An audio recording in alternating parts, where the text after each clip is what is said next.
Frederick Nietzsche ने एक सवाल उठाया था, अगर भगवान सब कुछ जानते हैं और बहुत ताकतवर है तो वे इंसानों को खुद के होने का साफ सबूत क्यों नहीं देते। अगर कोई इंसान सही रास्ते से भटक जाए तो भगवान उसे सज़ा देते हैं। क्या भगवान इतने क्रूर हैं कि वो इंसानों को शक और दुविधा में तड़पने के लिए छोड़ दें?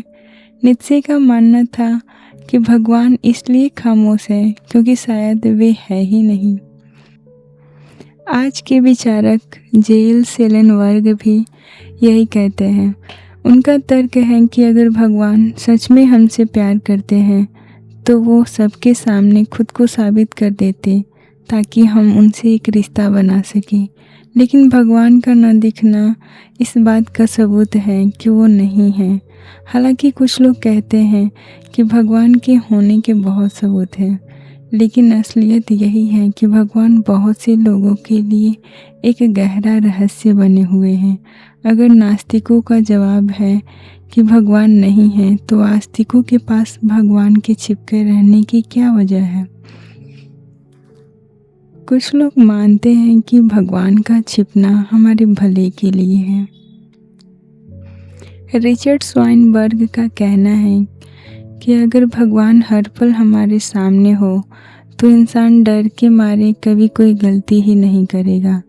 अगर उसे पता हो कि हर काम की सज़ा मिलेगी तो वो ईमानदारी सिर्फ अपनी भलाई के लिए दिखाएगा, न कि अपनी मर्जी से। इसलिए भगवान इंसान को सही गलत चुनने की पूरी आज़ादी देने के लिए दूर रहते हैं। लेकिन यह तर्क पूरी तरह सही नहीं है। जो लोग भगवान पर पूरा भरोसा करते हैं वे भी गलतियों में पड़ जाते हैं। दूसरा जवाब यह है कि अगर भगवान सामने हो तो इंसान उनसे सिर्फ डर या स्वार्थ की वजह से जुड़ेगा, सच्चे प्यार से नहीं।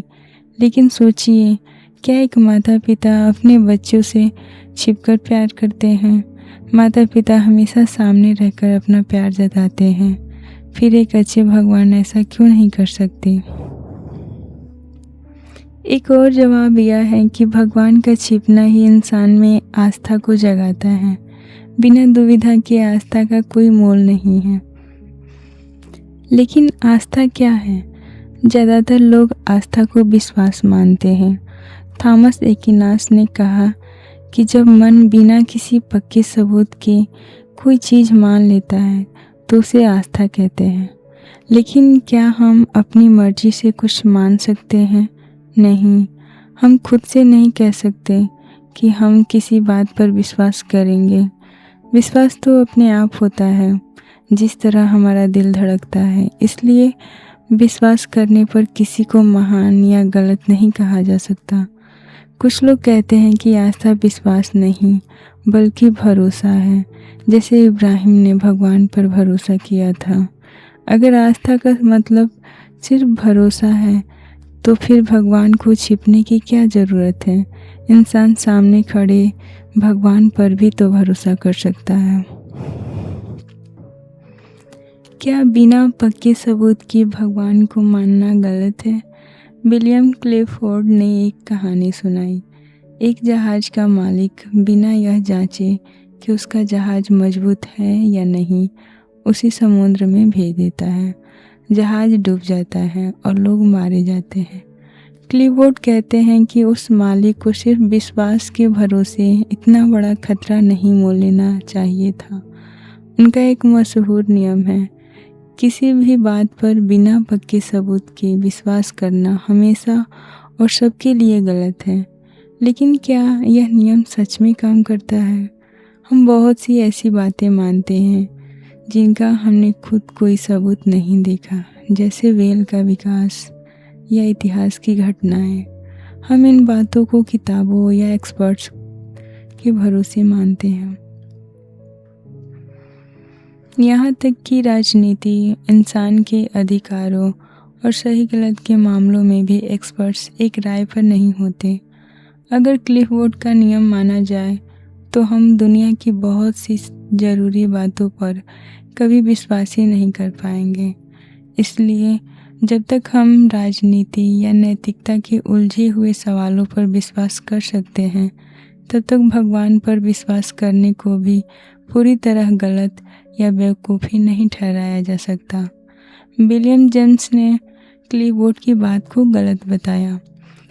जेम्स कहते हैं कि जब हम कोई बात मानते हैं तो हमारे दो मकसद होते हैं, पहला गलती से बचना और दूसरा सच को जानना।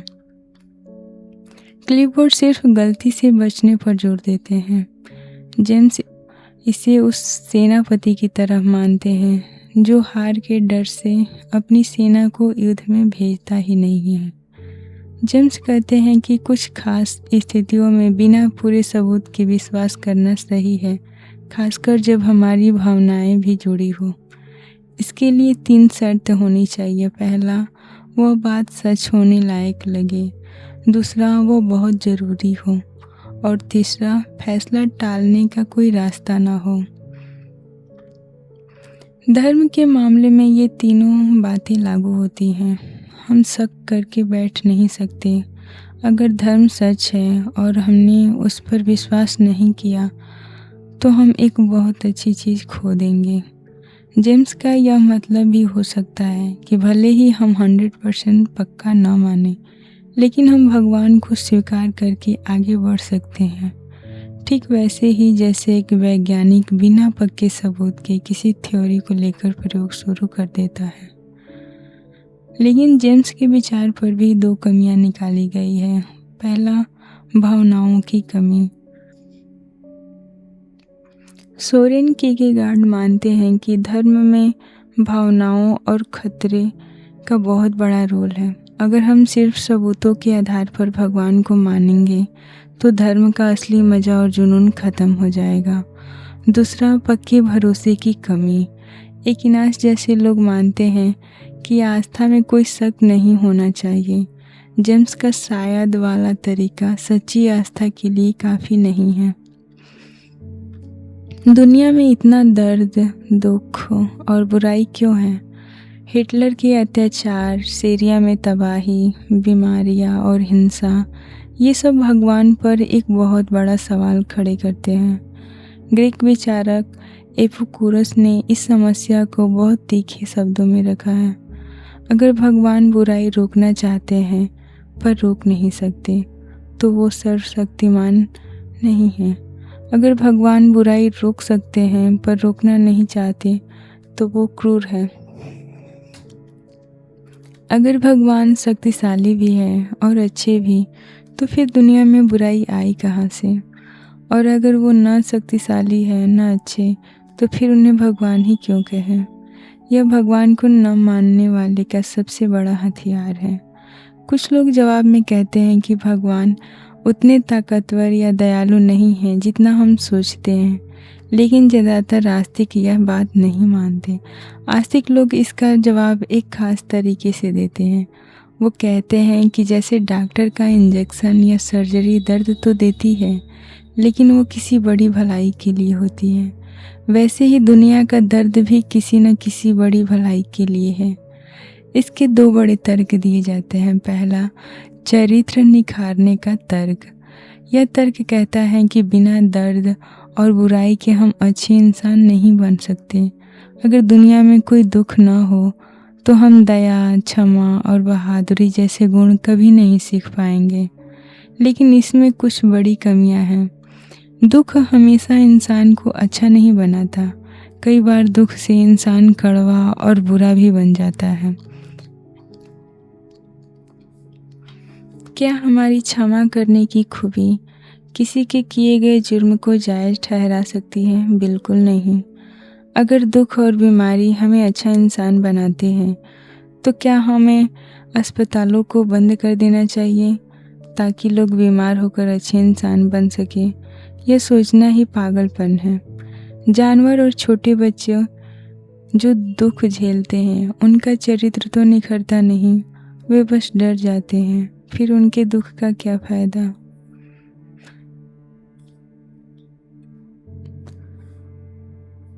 दूसरा, प्रकृति के नियम।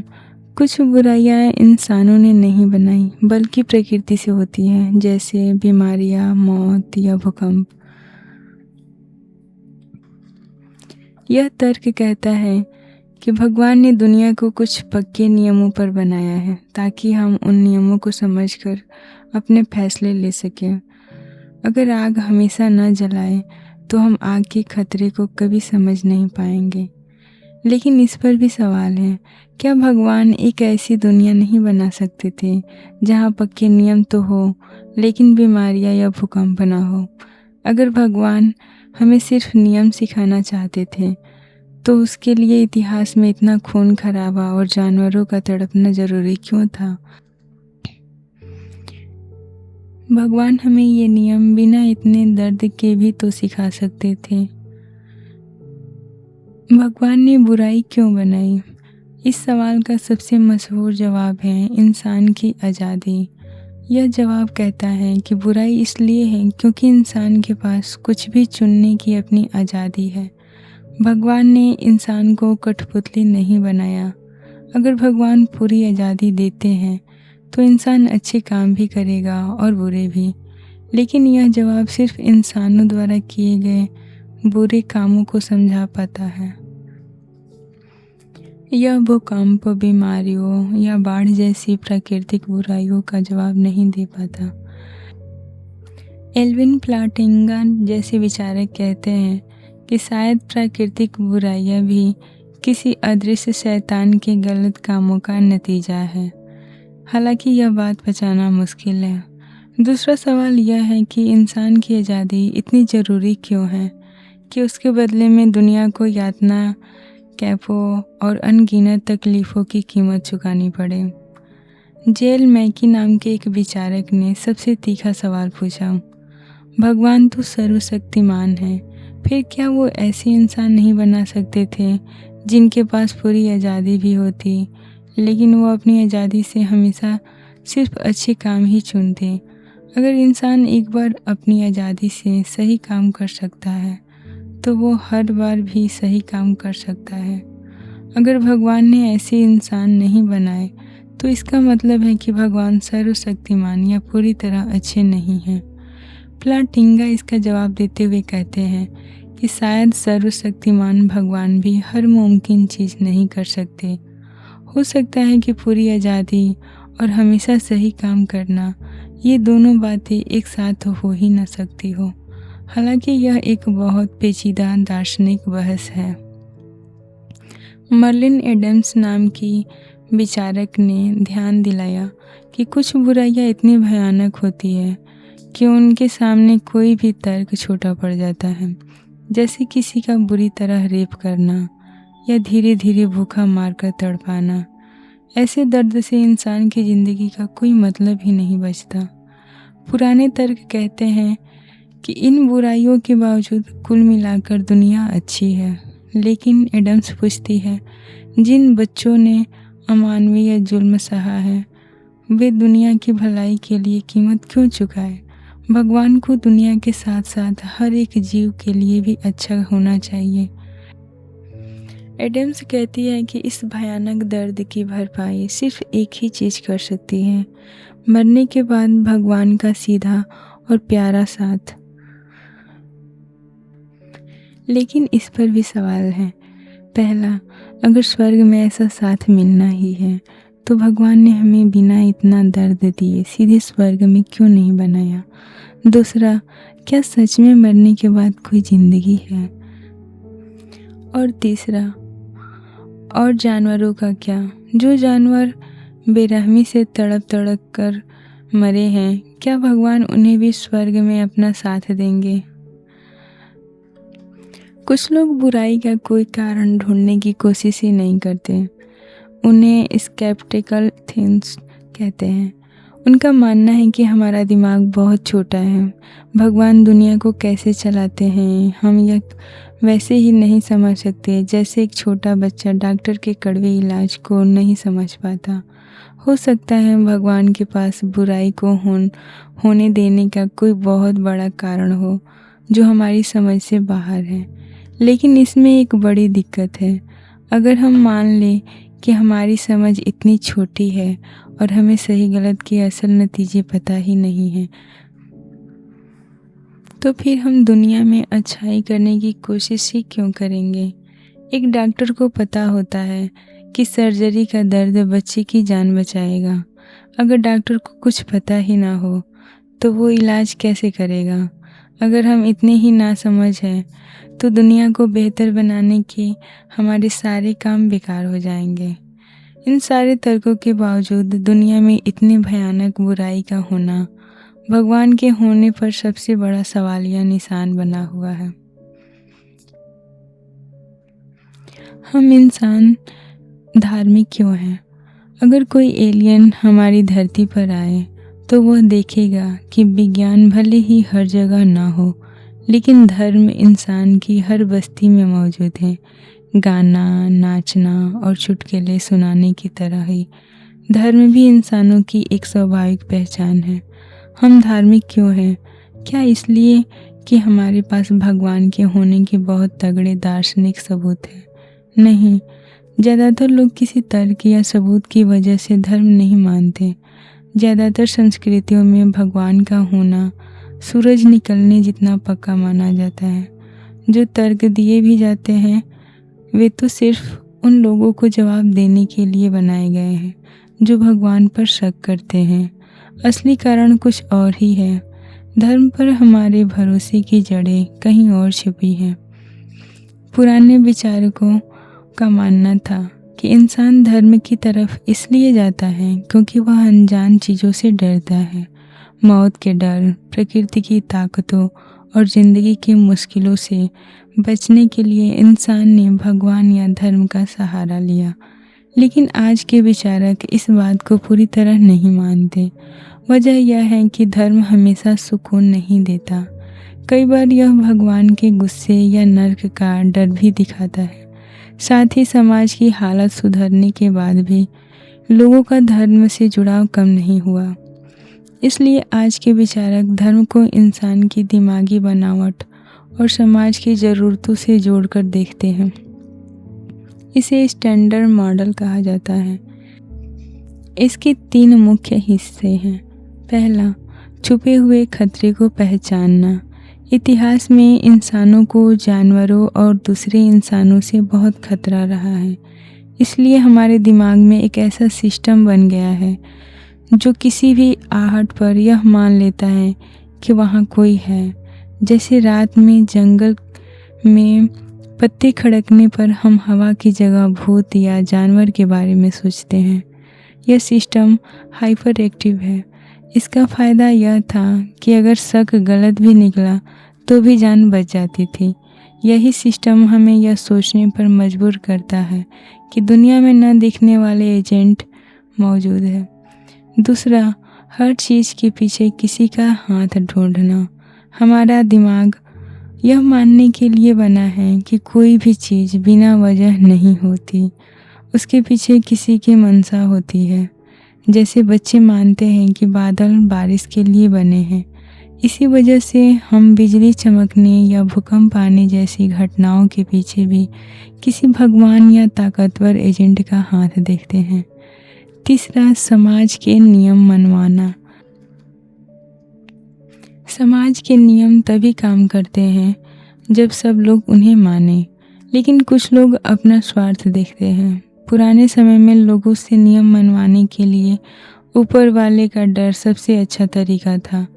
अगर लोग यह माने कि भगवान सब देख रहा है और गलत काम की सज़ा देगा तो समाज में अनुशासन अपने आप आ जाता है। यह उन समाजों के लिए बहुत फ़ायदेमंद रहा। कुछ लोग कहते हैं कि अगर धर्म सिर्फ हमारे दिमाग की बनावट और समाज की ज़रूरत का नतीजा है तो भगवान का सच में कोई वजूद नहीं है। लेकिन इस बात को साबित करने के 3 मुख्य तर्कों का जवाब इस तरह दिया जा सकता है। पहला, धर्म सिर्फ दिमाग का साइड इफ़ेक्ट है। आलोचक कहते हैं कि हमारा दिमाग खतरे पहचानने के लिए बना था, न कि भगवान को पहचानने के लिए। इसलिए भगवान का विचार सिर्फ एक साइड इफ़ेक्ट है। आस्तिक कहते हैं कि भगवान ने ही हमारा दिमाग इस तरह डिज़ाइन किया है ताकि हम उन्हें पहचान सकें। इसके अलावा विज्ञान और गणित भी हमारे दिमाग के साइड इफ़ेक्ट है, लेकिन हम विज्ञान को झूठा नहीं मानते। दूसरा, भगवान के बिना भी धर्म को समझाया जा सकता है। आलोचक कहते हैं कि जब स्टैंडर्ड मॉडल से पूरी बात समझ आ गई तो इसमें भगवान को जोड़ने की ज़रूरत ही क्या है। यह मॉडल सिर्फ यह बताता है कि हमारा दिमाग कैसे काम करता है, लेकिन इस दिमाग को किसने बनाया? आस्तिकों के लिए भगवान ही वह ताकत है जिसने हमारे दिमाग का यह सिस्टम बनाया है। तीसरा, हमारा दिमाग धोखा खा जाता है। आलोचक कहते हैं कि हमारा एजेंसी डिटेक्टर झूठे अलार्म बजाता है, इसलिए इस पर भरोसा नहीं किया जा सकता। हमारी आंखें भी कई बार धोखा खाती हैं, लेकिन इसका मतलब यह नहीं है कि हम आंखों पर भरोसा करना छोड़ दें। अगर हमारा दिमाग ज़्यादातर समय सही चीज़ें पहचानता है तो भगवान के मामले में उसे गलत कैसे मान लें?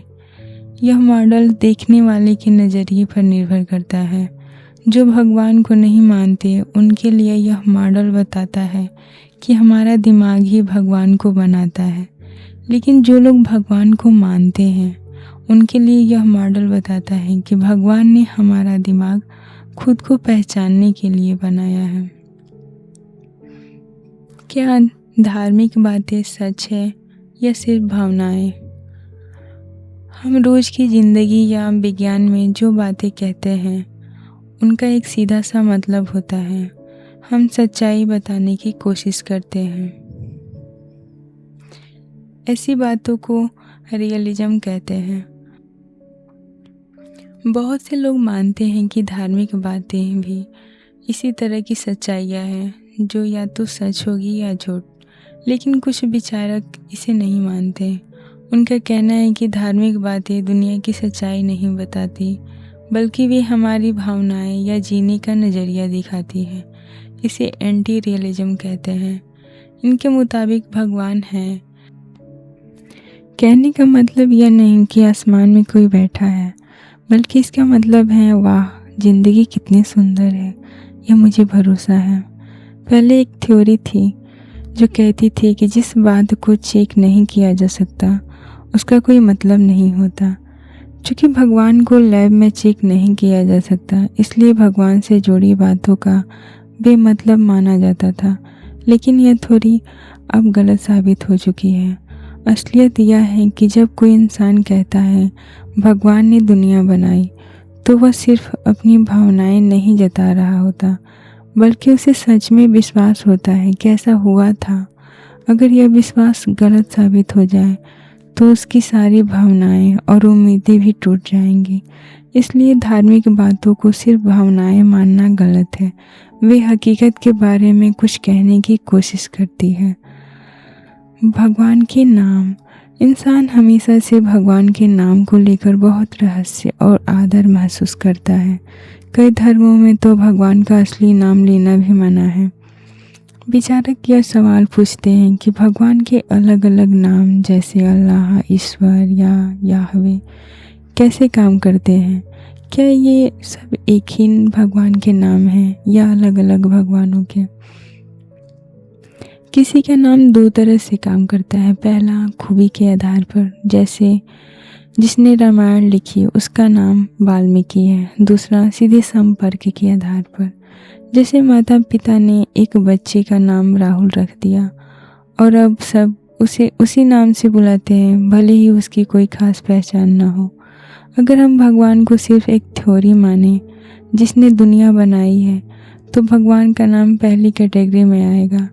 लेकिन इस्लाम, ईसाई और यहूदी धर्म मानते हैं कि पैगंबरों ने भगवान से सीधे संपर्क किया था, इसलिए उनका मानना है कि भगवान का नाम दूसरी कैटेगरी में आता है। अब सवाल यह है कि क्या तीनों धर्म एक ही भगवान की पूजा करते हैं? यह इस बात पर निर्भर करता है कि क्या उनके पैगंबरों का संपर्क एक ही अलौकिक शक्ति से हुआ था या अलग अलग शक्तियों से। इसका जवाब सिर्फ भाषा से नहीं, बल्कि इन धर्मों की सच्चाई से तय होगा। भगवान के बारे में जो बातें कही जाती हैं उनका मतलब क्या है? जब हम कहते हैं कि भगवान अच्छे हैं या भगवान ने दुनिया बनाई, तो इन शब्दों का क्या मतलब है? पहला, एक जैसा मतलब। यह थ्योरी कहती है कि अच्छा का मतलब भगवान के लिए भी वही है जो किसी इंसान के लिए होता है। लेकिन इसमें एक दिक्कत है, इंसान कुछ बनाता है तो उसे सामान चाहिए, और इंसान बोलता है तो उसके पास शरीर होता है। लेकिन भगवान के पास तो शरीर नहीं है, और उन्होंने दुनिया बिना किसी सामान के बनाई है। इसलिए इंसानों वाले शब्द भगवान पर पूरी तरह फिट नहीं बैठते। भगवान हमसे बहुत अलग है। कुछ लोग कहते हैं कि भगवान इतने अलग है कि हम यह नहीं बता सकते कि वो क्या है, हम सिर्फ यह बता सकते हैं कि वो क्या नहीं है। लेकिन धार्मिक किताबों तो भगवान के बारे में बहुत सी सीधी बातें कहती हैं। दूसरा मिलता जुलता मतलब, थॉमस एक्विनास ने बीच का रास्ता निकाला।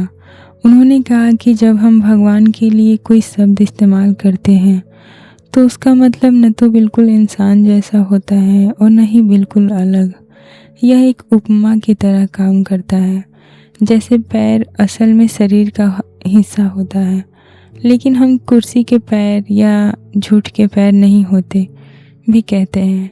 यहाँ पैर का मतलब थोड़ा बदल गया, लेकिन फिर भी हम उसका आशय समझ जाते हैं।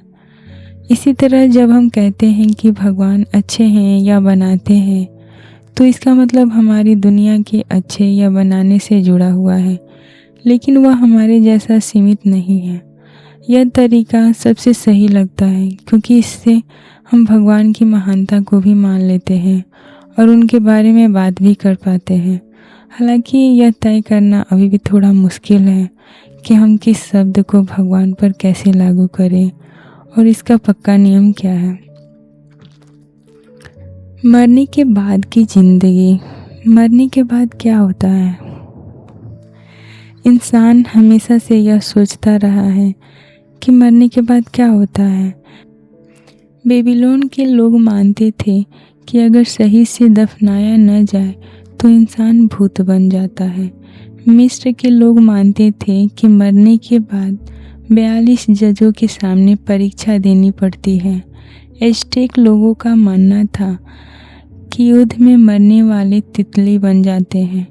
भले ही हर धर्म में मरने के बाद की ज़िंदगी की बात न हो, लेकिन जहाँ है वहाँ यह बहुत अहम है। हिंदू और बौद्ध धर्म में लोग अच्छे काम इसलिए करते हैं ताकि अगला जन्म अच्छा मिले। इस्लाम, ईसाई और यहूदी धर्म में लोग इसलिए अच्छे काम करते हैं ताकि मरने के बाद उन्हें जन्नत मिल सके। कुछ लोग आत्मा की बात करते हैं तो कुछ इंसाफ की, कि अगर यहाँ बुराई की सज़ा नहीं मिली तो मरने के बाद ज़रूर मिलेगी। लेकिन हम इन सब बातों को छोड़कर एक बुनियादी सवाल पूछेंगे, क्या मरने के बाद भी हमारा वजूद मुमकिन है, और अगर हाँ तो कैसे? क्या हम सिर्फ एक आत्मा है? एक सोच यह है कि हम सिर्फ शरीर नहीं बल्कि आत्मा है। शरीर खत्म हो सकता है लेकिन आत्मा हमेशा रहती है। जैसे जहाज के डूबने पर भी नाविक बच सकता है, वैसे ही शरीर के मरने पर आत्मा बच जाती है। लेकिन आज के विचारक इसे ज़्यादा नहीं मानते। इसके दो कारण हैं। पहला, विज्ञान। बहुत से विचारक मानते हैं कि हम सिर्फ एक जैविक प्राणी हैं। अगर हमारा शरीर खत्म हो गया तो हम भी खत्म हो जाते हैं। दूसरा, धर्म। इस्लाम, ईसाई और यहूदी धर्म में सिर्फ आत्मा के बचने की बात नहीं है, बल्कि शरीर के दोबारा जिंदा होने की बात है। यानी असल सवाल आत्मा का नहीं बल्कि शरीर के दोबारा जी उठने का है। शरीर दोबारा कैसे बन सकता है? लोग बीमारी से मरते हैं, बस धमाके में चिथड़े उड़ जाते हैं या फिर जल जाते हैं, तो फिर शरीर दोबारा कैसे होगा? एक जवाब है दोबारा जोड़ना। जैसे किसी टूटी हुई घड़ी के पुर्जे को फिर से जोड़कर वही घड़ी बना दी जाए, वैसे ही भगवान मरने वाले के शरीर के हर कण को इकट्ठा करके उसे दोबारा जिंदा कर देंगे। लेकिन इसमें बहुत सी दिक्कतें हैं। अगर एक इंसान को नरभक्षी खा जाए तो उन कणों पर किसका हक होगा? इंसान का या नरभक्षी का, भगवान दोनों को उन कणों से कैसे जिंदा करेंगे। मौत का मतलब ही है हमेशा के लिए जीवन खत्म हो जाना।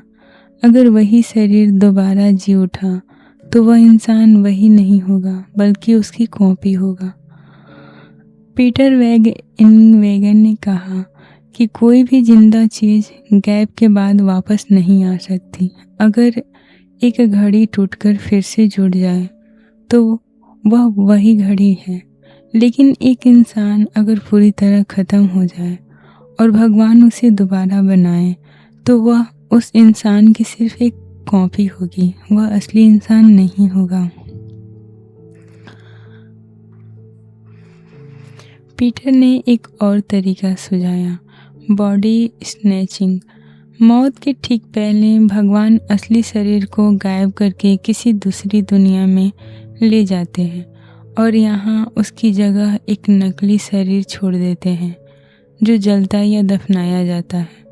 लेकिन इसमें समस्या यह है कि यह भगवान को एक धोखेबाज साबित करता है। एक और तरीका डीन जिमरमैन ने दिया, गिरती लिफ्ट।